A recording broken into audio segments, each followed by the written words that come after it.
Hey, welcome back. So in the last module, we talked about your company strategy, which is how you position your organization to be competitive in the marketplace. It's how you set yourself apart from the other businesses in your space to make it an obvious choice why your customers are doing business with you. Now, in this module, I want to take the other side of the same coin and talk about your customer strategy. So no longer thinking about the organization and your offerings and how you're positioning it, but more getting into the granular experience that you are creating for your leads, your prospects, and your customers. And in order to do this, I want to start by defining your customer strategy. It is the end-to-end experience that an individual has as it pertains to their experience with your brand. So picture every interaction and touch point from the first time they become aware of your business, all the way through gathering information, through the point of purchase, and then beyond in their experience as a customer, en route to becoming a brand advocate, a raving fan who consumes everything that you offer and also tells all of their friends, right? So that is the customer experience that we are looking to define here. And the reason it's so important is because every business has a customer experience. It already exists. If you've had a customer, they had a customer experience. The real nuance here comes by articulating that experience so that it is not just there, but it is something that you have designed intentionally to produce deliberate results for your business and for those that you serve. Now, in order to help you organize this experience, I want to do a quick thought exercise with you. Envision the moment that somebody becomes a customer. Think about the actual credit card swipe, whatever that transaction looks like for your business. And then extend out a timeline in both directions.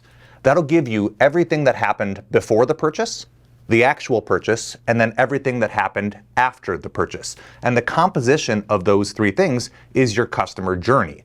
Now, we have a tool here. It's called lifecycle automation, which is a framework for organizing your customer journey.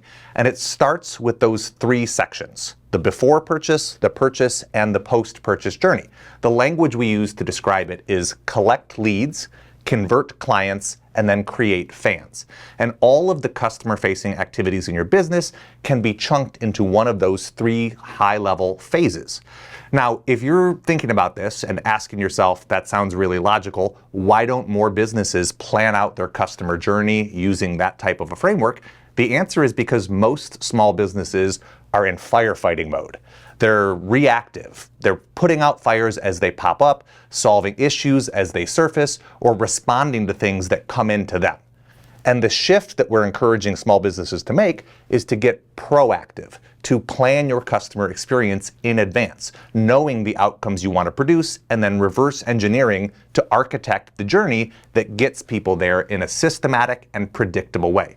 And the methodology we prescribe here is lifecycle automation. The three high-level phases in the customer journey are collect leads, convert clients, and create fans. Let's drill a little deeper into each of those. Within the collect leads phase, you have three sub-stages: target, attract, and capture.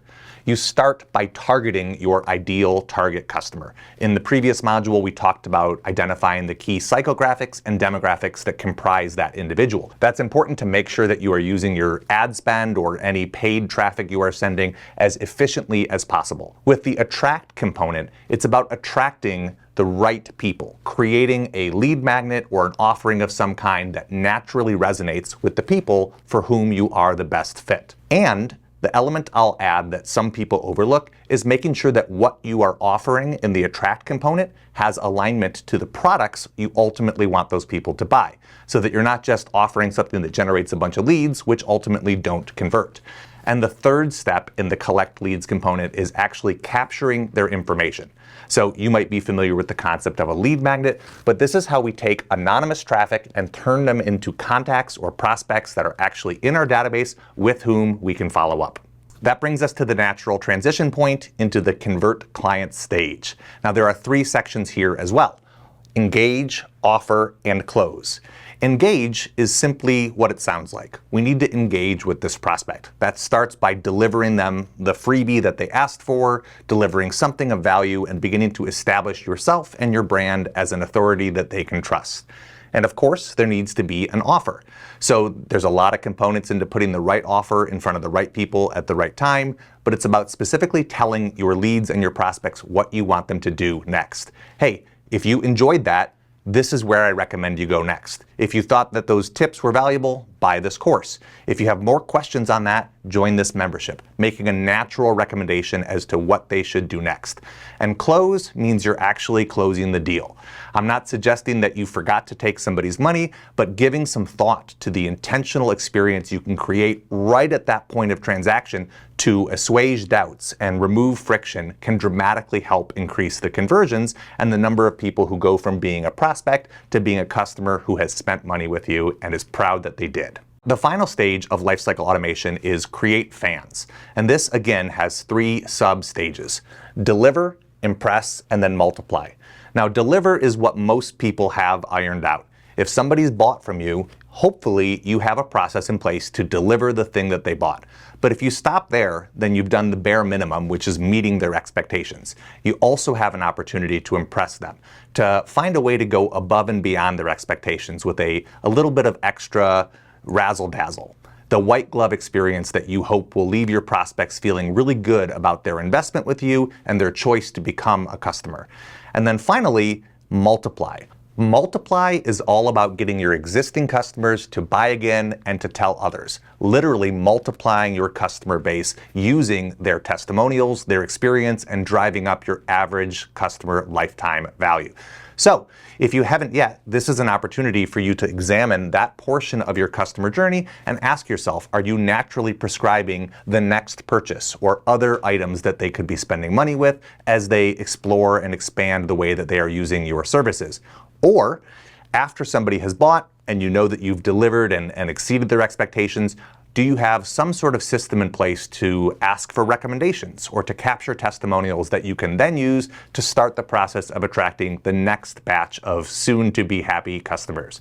This is a key opportunity that too many businesses overlook because they tend to view the transaction as the end of the customer journey instead of a transition to where you can begin to serve them differently. The experience your customers have is part of that customer journey. It deserves your time, energy, and focus, just like the experience that you have crafted before they spend money with you. So just to summarize here, you have collect leads, convert clients, and create fans. And then within each of those sections, you can get a little bit more granular as you are planning out your customer journey. But the whole goal, to tie it all together here, is to create a predictable, systematic process that takes anonymous traffic and turns it into leads and prospects, and then turns those leads and prospects into customers, and turns those customers into repeat buyers and raving fans, and does it all in a way that you know is happening on repeat, right? Because the experience they're having is not arbitrary. It's not just the hodgepodge collection of things that are happening to them. It is a deliberately designed, intricate system that somebody, you or members of your team, crafted for the intentional experience you wanted to deliver. And the secret sauce here is follow-up. As Clayt says, the fortune is in the follow-up. You will do yourselves and your business and your customers a favor if you comb back over that entire customer experience and you introduce additional follow-up throughout it. By follow-up, what I mean is additional touch points, reminders, and there's a few keys to how you do this, right? If you picture the customer journey and the phases that we laid out and the pathway that somebody takes as they go from being a prospect to being a customer to being a fan, your most engaged customers, the people for whom you are the best fit, they're going to navigate that deftly. They're going to do it on their own. It's almost like it'll be inevitable, like sliding down a bowling alley in your socks. But when you design this experience, you also want to account for the people who need a little more time, the people who need a little more hand-holding. And that's where the magic of follow-up comes in. Introducing reminders in the lead capture stage, introducing some sort of follow-up or nurture in the engage and offer stage, introducing touch points and circling back after somebody's purchase to make a prescriptive recommendation as to what they might do next. The opportunities for follow-up are everywhere in this customer experience. But if you're asking yourself, great, where do I start? let me remind you of the fundamentals of follow-up here. The first is timing. Imagine you're driving down the road and you pass a gas station or a petrol station. You might think, hey, I need to check my gas tank. And if your gas tank is full, you're not going to be interested in stopping. But if your gas tank is empty or nearing empty, or if you're like me, it's slightly below half, you might swerve to get off the road and go fill up right away. The same thing is true with our offers. When that offer shows up and the recipient's appetite for what you have need to align. So if you show up in their inbox or you send them a text message or you make an offer, but it doesn't land at the time that somebody has that specific need, or when that need isn't at the top of mind for them, then it's possible that offer will be lost or dismissed and they won't give it another thought. The beauty of follow-up is that it mitigates that risk.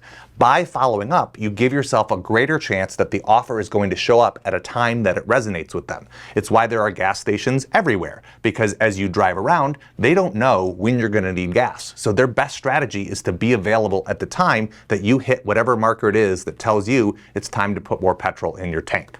The key reminder there is that people buy when they are ready to buy, not necessarily when you are ready to sell. The second follow-up fundamental here is segmentation.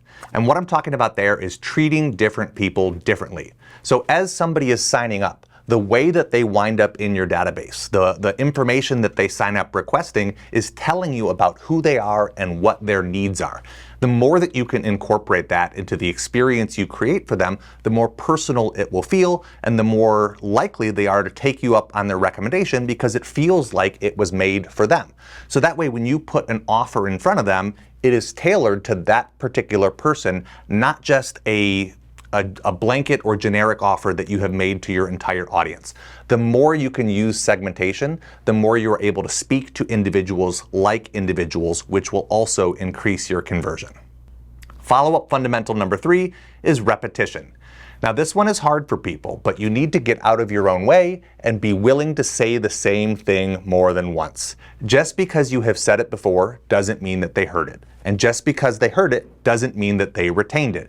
So the key to repetition is using follow-up to remind people of the offer, of the value proposition, to stay top of mind with them because, as we've established, people buy when they are ready to buy, not necessarily when you are ready to sell. So give yourself that ability to follow up even with the same message that you know you've said because it might resonate differently the next time that they hear that message. The fourth follow-up fundamental is education. Confused prospects don't become customers. In fact, they don't make progress at all.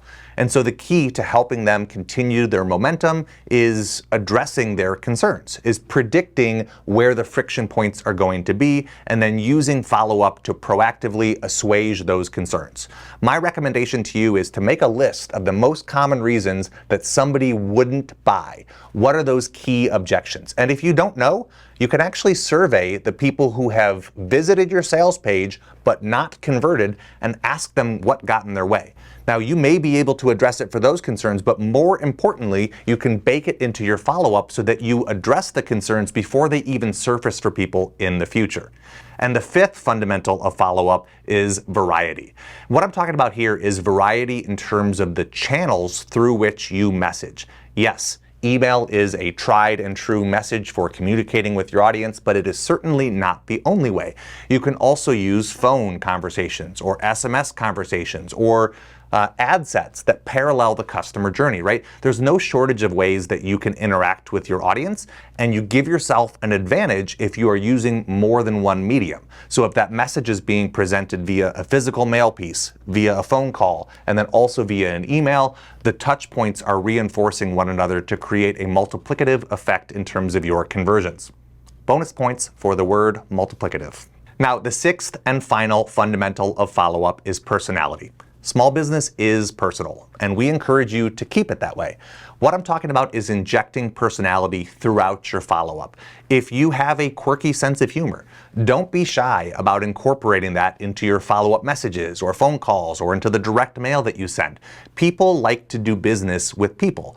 So give yourself permission to let your personality shine through. Some people like to hide behind a corporate style of email or logo, but time and time again, we find that small businesses who craft and then embrace a personality for their brand are happy that they did, and their customers are too. Now, I know we've given you a lot of information here, so here's the takeaway action item.